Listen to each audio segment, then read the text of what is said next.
pengen bisa terbang gitu ya. Kenapa sih kita tuh diwajibkan puasa di bulan Ramadan? Kenapa ada surga dan neraka, ada pahala, ada dosa? Allah perintahkan puasa di bulan Ramadan. Bismillah, apapun yang terjadi.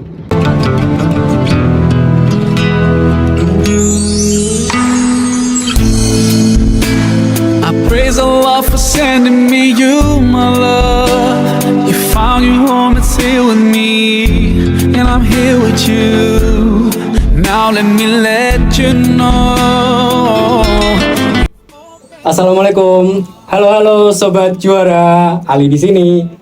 Sebelumnya kami dari tim Semansa Speak Up ingin mengucapkan selamat menunaikan ibadah puasa bagi sobat-sobat juara di luar sana. Semoga di bulan yang suci ini kita dapat selalu memperbaiki diri dan menjadi versi terbaik kita ke depannya. Baik, tanpa berlama-lama lagi, mari kita sambut bintang tamu spesial kita, Pak Hanif sebagai Guru Pendidikan Agama Islam dan Pembina SKI. Assalamualaikum warahmatullahi wabarakatuh. Selamat sore Pak Hanif. Bagaimana kabarnya Pak pada sore hari ini? Sehat-sehat, baik selalu. Alhamdulillah. Ini setelah buka itu ya. Baik Pak Hanif, ya. Nih sebelum kita masuk ke lebih dalam lagi materinya nih, teman-teman dari Sobat Juara ada beberapa pertanyaan nih Pak. Oke. Mungkin bisa kita mulai dari pertanyaan yang pertama. Siap. Bagaimana hukum puasa tapi tidak melakukan sholat wajib Pak? Oh gitu. Iya. Ada aja. Baik, sebelumnya nggih, ini nama saya Muhammad Imam Hanif. Di SMA 1 Salatiga saya sebagai guru PAI. Karena ini edisi Ramadan akhirnya saya ganggu di sini. Baik, itu pertanyaan yang luar biasa. Bagaimana hukumnya bila dia itu puasa tetapi tidak melakukan sholat wajib? Ini luar biasa. Silahkan lakukan saja sholatnya. Karena apa? Karena kefarduan ketemu fardu, kok yang satu digugurkan, maka dia akan mendapatkan dosa juga. Ini bahaya ini. Karena itu tadi puasanya hanya sekedar menahan lapar dan juga dahaga, tidak bisa mendapatkan nilai yang positif bagi dirinya. Untuk akhiratnya Allah alam, tapi dari segi hukum seperti itu. Baik. Sudah terjawab ya Sobat Juara. Lanjut ke pertanyaan kedua nih Pak. Oke, siap. Nih pertanyaan ini lucu banget Pak. Apa? Lucu banget ini Pak. Nih. Gen Z kan lucu-lucu ya. Ada yang bertanya Pak, jika merokok membuat batal puasa, Ya. bagaimana jika ada motor yang berasap dan beraroma? Ketika kita tidak sengaja menciumnya, apakah hal tersebut menyebabkan kita tuh batal puasa Pak? Ya, sama. Perokok pasif itu tidak batal puasanya, tapi perokok aktif itu yang batal puasanya. Baik. Lalu yang terakhir nih Pak, Iya. apa tanda puasa kita diterima oleh Allah Subhanahu Wa Taala? Ya, baik. Tandanya yang paling terlihat adalah kita ada perubahan setelah bulan Ramadan itu. Nanti disebut dengan fitrah. Kita menjadi orang yang kembali bersih, kembali suci. Itu otomatis secara akhlak, perilaku, ucapan, perkataan, perbuatan itu pasti ada perubahan yang signifikan. Jadi lebih baik, mungkin lebih sabar, lebih taat, berusaha untuk putus sama pacarnya. mungkin ya, tapi indikasinya adalah ada kebaikan yang lebih dari sebelum Ramadan itu. Kebaikan yang lebih. Ya. Jadi walaupun cuma satu atau kecil saja dari perubahan setelah bulan Ramadan, ada satu saja di situ yang menuju ke lebih baik dari sifat dia sebelum bulan Ramadan. Berarti adalah satu tanda bahwa puasa dia diterima oleh Allah Subhanahu wa Ta'ala. Oke nih Pak, Pak Hanif pastikan pernah muda ya Pak ya. Ini masa muda ini. Masih seumuran gitu ya Pak ya. Seumuran, ya. Dulu waktu Pak Hanif masih SMA nih, waktu bulan puasa tuh ngapain aja sih Pak? Baik, kalau dulu Semansa itu kan nggak seperti ini ya. Ini kan saya dulu juga alumni dari Semansa. Ya, saya alumni itu lulusan 2010. Dan saya baru lahir itu. Iya, lahir. Masya Allah. Jadi saya tahu wajah waktu dulu Semansa yang dulu dan juga Semansa yang sekarang. Kalau dulu memang tidak semewah sekarang gitu bangunannya, tapi masih klasik gitu, masih ada zaman Belandanya itu masih tetap. Terasa. Kalau dulu waktu saya itu di SMA khususnya, kalau Ramadan ini kami kan masuk di SKI, Oh, ya di SKI. Jadi kami siap-siap untuk pesantren kilat. dengar Pak Hanif dulu juga, maaf motong nih Pak, dengar Pak Hanif juga sebagai ketua SKI ya Pak? Iya, saya sejak kelas 1 itu, dulu waktu saya kelas 1 itu SKI cuma saya, Oh, sendirian saya itu. Jadi yang angkatan kelas 1 itu cuma saya, tok tim itu. Nah setelah itu alhamdulillah berkembang, bahkan sampai kelas 3 itu di SKI zaman saya itu malah bertambah, anggotanya bertambah hampir 100-an. Jadi kalau sekarang anggota SKI sekitar 30-an itu agak susah, dulu ngatur orang 100, itu yang disebut SKI aktif ya. Kalau yang muslim semua yang tidak masuk ke SKI, organisasi SKI, terus disebut SKI pasif, kalau seperti itu. Nah waktu kami pengalaman di SKI itu, kalau sudah mau Ramadan ini kami membuat gapuro. Gapura.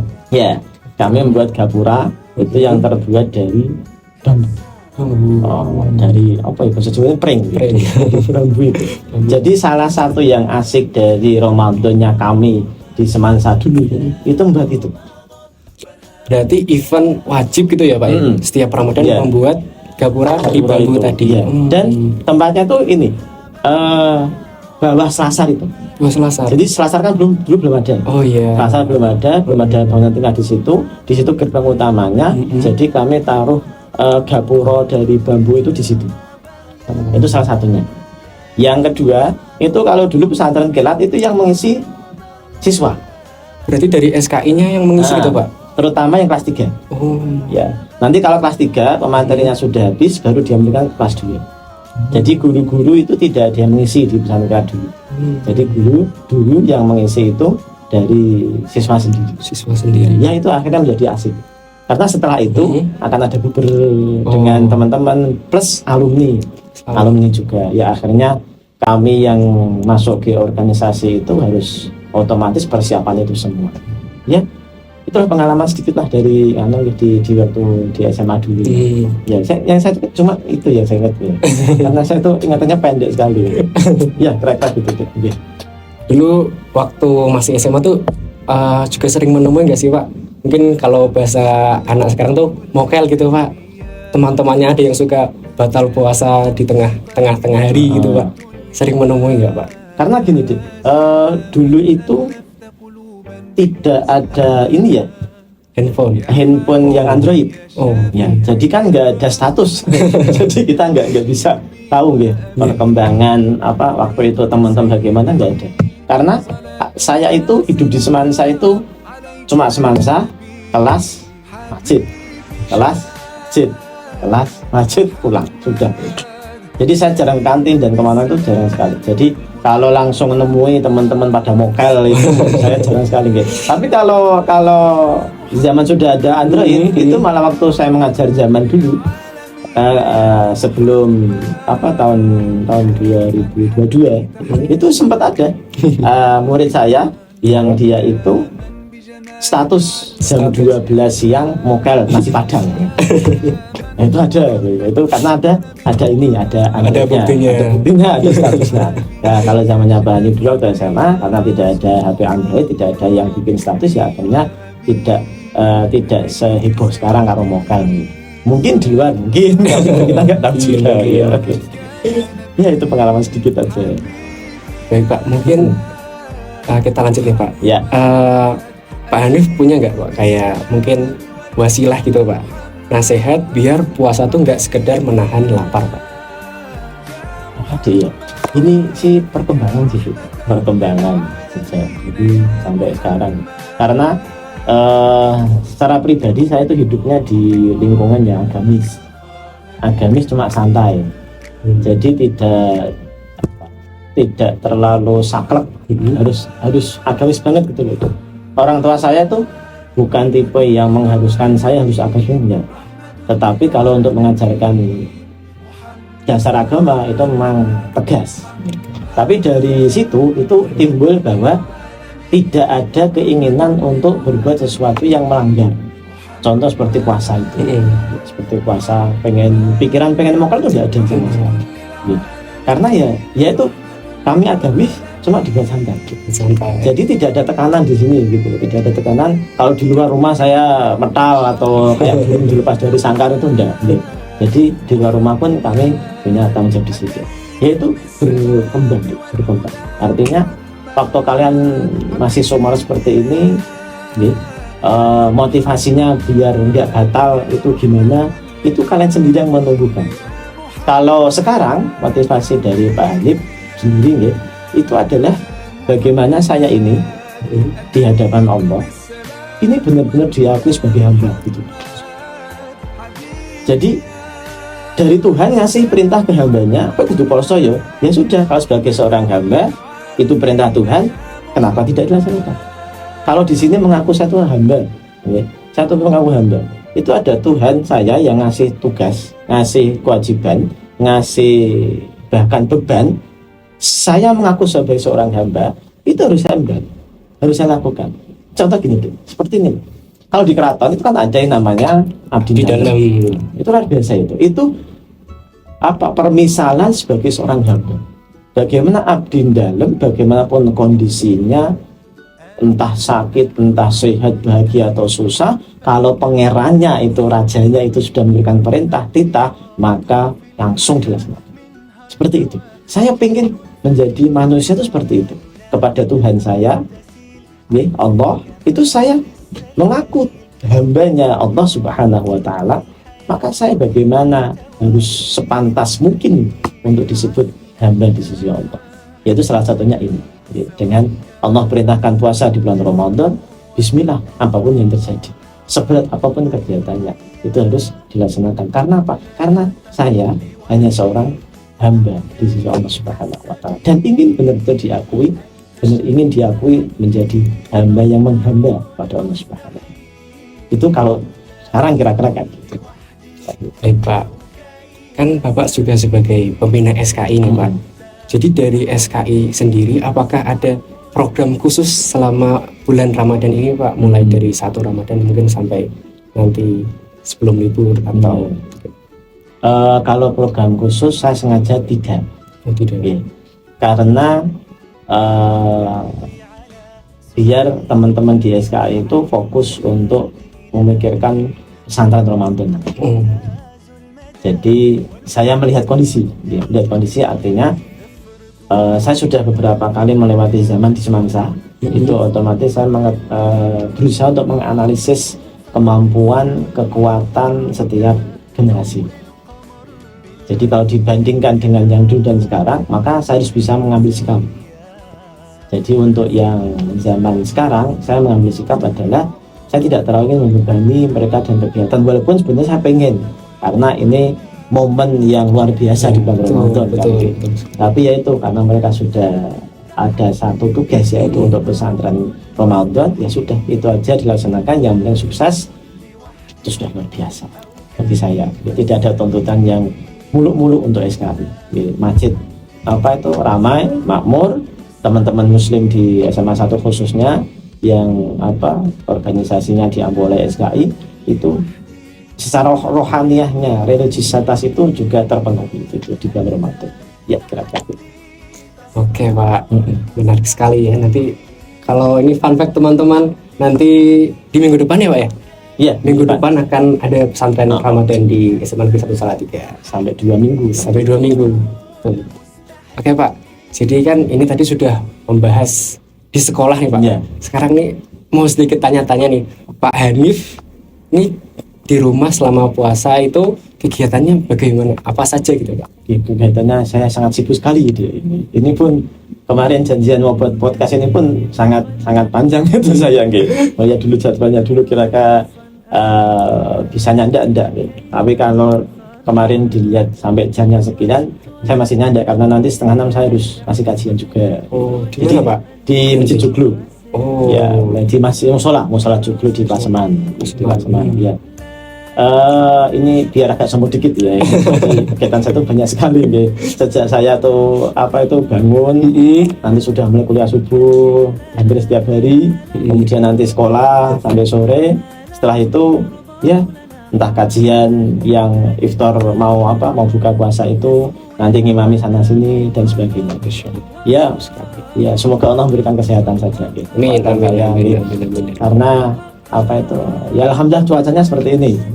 Jadi kadang hujan, kadang panas, ya itu ada pengaruhnya di situ. Ya, kita jalani saja itu tugas ya, semoga Allah mudahkan nanti. Amin. Ya kayak gitu deh. Ya sibuk lah, itu sih.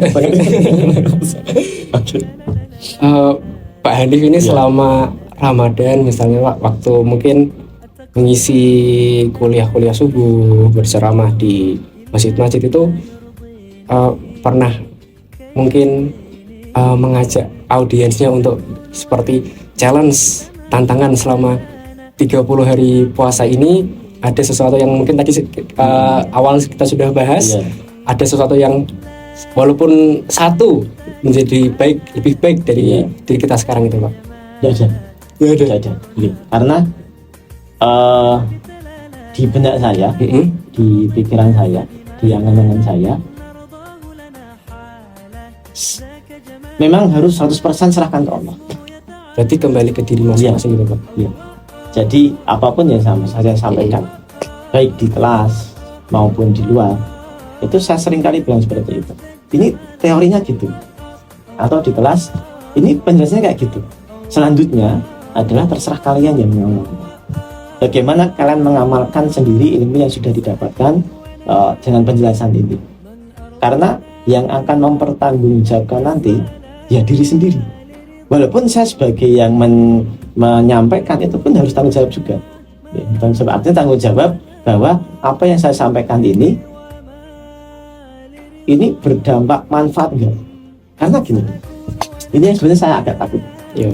Jadi di kitab Bidayah Hidayah itu di awal-awal pembukaan Muqaddimah itu sudah Imam Ghazali itu sudah mewanti-wanti. Kita menjadi penyampai itu seandainya ada di antara jamaah ataupun di antara murid-murid itu ada yang menjadi sombong gara-gara ilmu yang didapat dari diri saya, maka saya di akhirat nanti harus mempertanggungjawabkan dia karena dia menjadi sombong lantaran ilmu yang saya sampaikan. Walaupun dari saya tidak ada tujuan, maksud, bahkan penyampaian kamu harus sombong dengan ilmu, tidak ada. Tapi ini satu hal yang sebetulnya buat saya takut. Tapi di sisi lain, saya ada kemampuan di situ untuk berdakwah, untuk menyampaikan sesuatu. Ya, saya harus bergerak. Walaupun dakwah saya mungkin sulit, belum bisa terlalu benar. Saya tidak bisa mendirikan ini itu yang berdampak luas untuk pemuda khususnya. Karena saya pun punya menaruh besar untuk pemuda, untuk kalian yang masih remaja itu punya perhatian yang sangat tinggi. Tapi ya itu deh. Gara-gara pemikiran saya itu saya tidak pernah membuat calon apa. Saya tidak pernah membuat nanti yang 30 hari puasa ke rumah saya, datang ke rumah saya kasih hadiah ini. Tidak ada. Sama sekali tidak ada. Karena saya walaupun itu memicu karena kan ini manusiawi toh. Manusia itu kan harus dipicu dulu. Ya. Kenapa ada surga dan neraka, ada pahala dan dosa? Untuk memicu kita. Kalau seandainya itu tidak ada punishment, tidak ada reward, mungkin kita kan diam aja. Sama seperti sekolah, gitu. Sekolah kita sama. Kalian harus pakai sepatu, harus pakai rambut yang pendek, yang cowok. Itu kenapa begitu? Padahal ya ditanya apakah ada dampaknya untuk kecerdasan? Ya tidak ada. Tapi itu peraturan. Nanti yang tidak melakukannya maka dapat punishment ini. Maka dari situ itu sudah jelas deh. Memang itu sifat kita manusia. Harus dilihatkan dulu punishmentnya apa kalau melanggar, harus dilihatkan dulu rewardnya apa kalau kita mau melakukannya. Seperti itulah Allah itu memberikan agama ini. Allah menciptakan kita pasti yang paling tahu. Jadi sifat manusia seperti itu. Maka ditampakkanlah surga, ditampakkanlah neraka, ada istilah pahala, ada istilah dosa. Itu untuk menarik diri kita.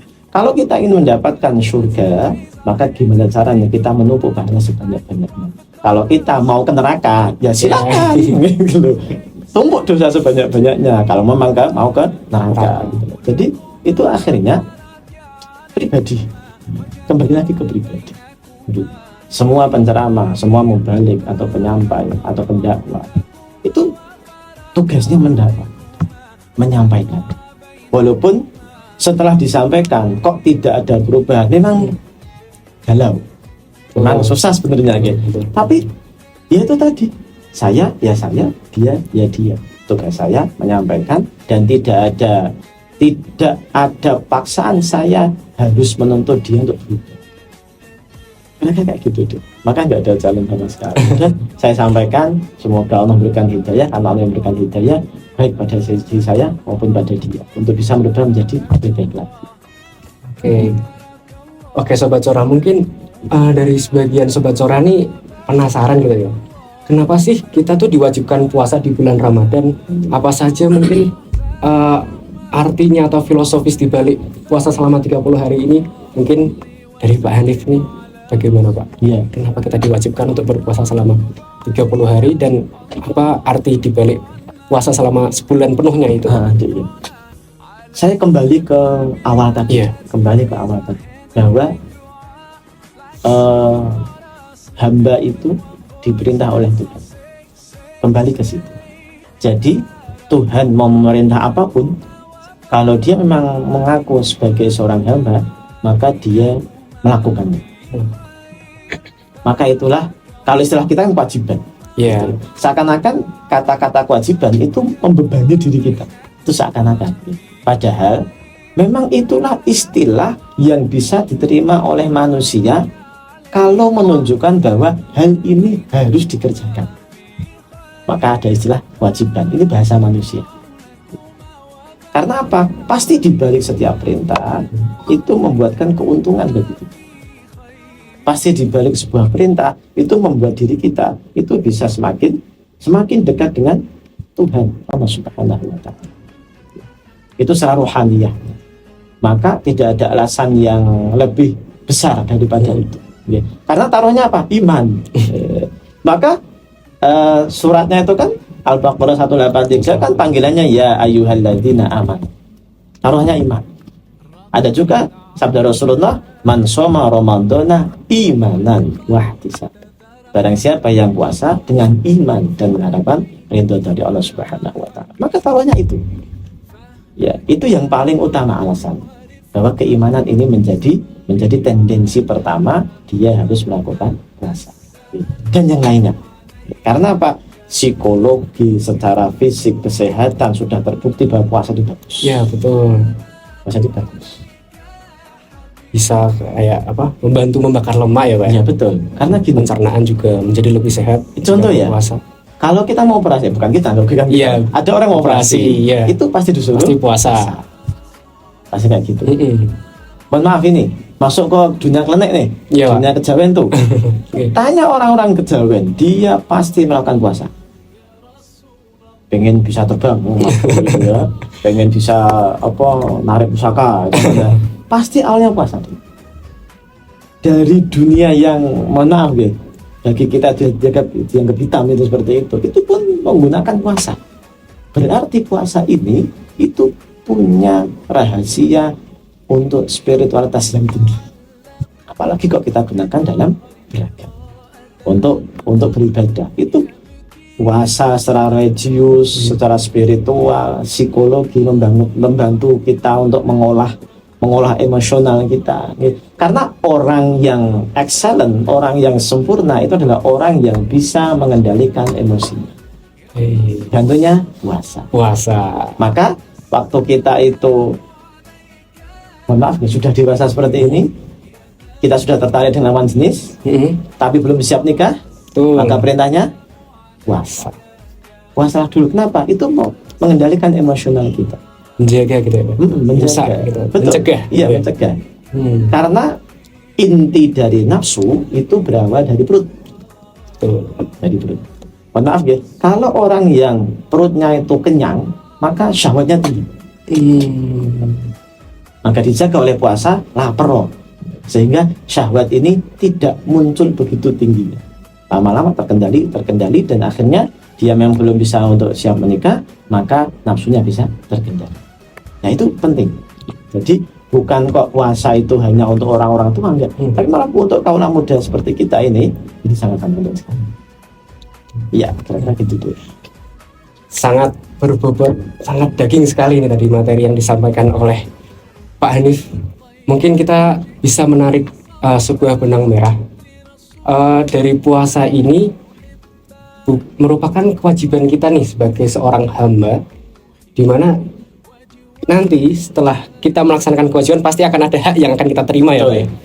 Dan juga tadi sebenarnya saya tangkap seperti ini Pak, berbuat jahat itu malah lebih susah daripada berbuat baik. Ini contohnya mungkin mokel tadi ya Pak. Mokel itu kita harus sembunyi-sembunyi ke kantin beli ini pelan-pelan. Kalau berbuat baik kan kita tinggal menahan diri saja di kelas sampai nanti jam pulang, terus nunggu sebentar sholat asar lalu maghrib gitu kan ya Pak.